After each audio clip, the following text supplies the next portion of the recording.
జై శ్రీమన్నారాయణ. నమస్కారం. ఉత్సాహం ఎలా వస్తుంది?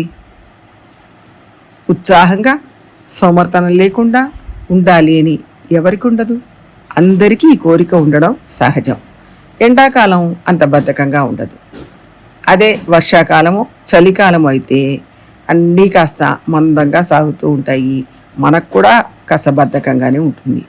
అందులో ఇంకాస్త వయసు మళ్ళిన వాళ్ళైతే ఆ వయసు అయిపోయింది కదా, విశ్రాంతి తీసుకుంటే తప్పేమిటి అని కూడా అనుకుంటారు. కొంతమంది అమ్మో ఇంత పెద్ద పని మన వల్ల కాదు అని భయపడి తప్పించుకోవడానికి ప్రయత్నిస్తారు. లేదా అలాగే భ్రమ పట్టినట్టుగా బెదిరిపోయి చూస్తూ ఉండిపోతారు. కానీ దాన్ని అధిగమించాలి. ఒక్కొక్కసారి ఆలోచనల వేగం తగ్గుతుంది. కారణం లేకుండా ఒక భయం ఏర్పడుతుంది. ఏదైనా పెద్ద పనిని చూడగానే అమ్మో ఇంత పెద్ద పని మన వల్ల అవుతుందా అని భయపడతాం. కానీ వీటన్నిటినీ అధిగమించే తీరాలి. ఎంత పెద్దదైనా కానీ, భయపడేటంత పెద్దది కానీ అది పూర్తి చేయాలనే సంకల్పం మనది కాదు, భగవంతుడిది అనుకొని ప్రారంభించి చేసుకుంటూ పోవాలి. మంచి పని అయితే ప్రయత్నం మొదలు పెట్టాల్సిందే. దీనికి రామాయణంలో ఒక మంచి ఉదాహరణ కనపడుతుంది, చూద్దాం. సీత జాడ తెలుసుకోవడం కోసం వానర సైన్యంతో హనుమ, అంగదుడు, జాంబవంతుడు దక్షిణ సముద్ర తీరానికి చేరారు. అక్కడి నుంచి ఎటు వెళ్లాలో తెలియలేదు. అక్కడ జటాయువు అన్న సంపాతి వాళ్ళకు కనపడ్డాడు.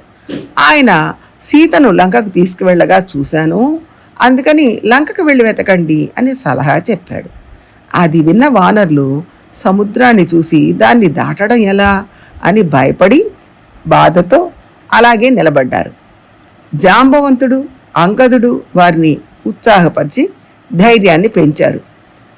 ఆశ్వాసయామాస హరీన్ భయాత్తాన్ హరిసత్తమగా తాన్ విషాదేన మహత విషణాన్ వానరషభాన్.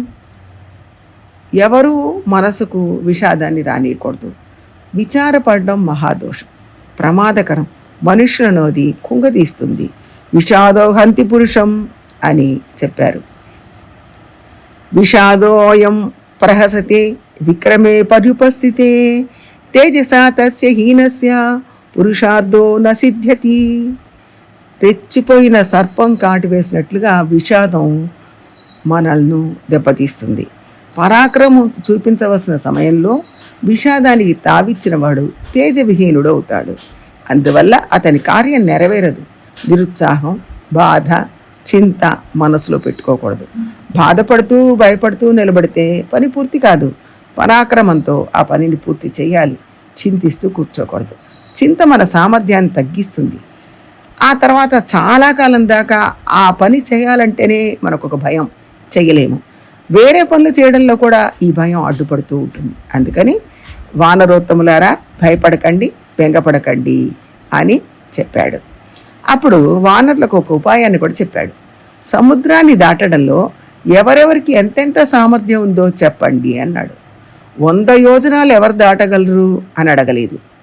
అంగదుడో జాంబవంతుడో నువ్వు ఇంత దూరం ఎగరాలి, సముద్రాన్ని దాటాలి అని చెప్పలేదు.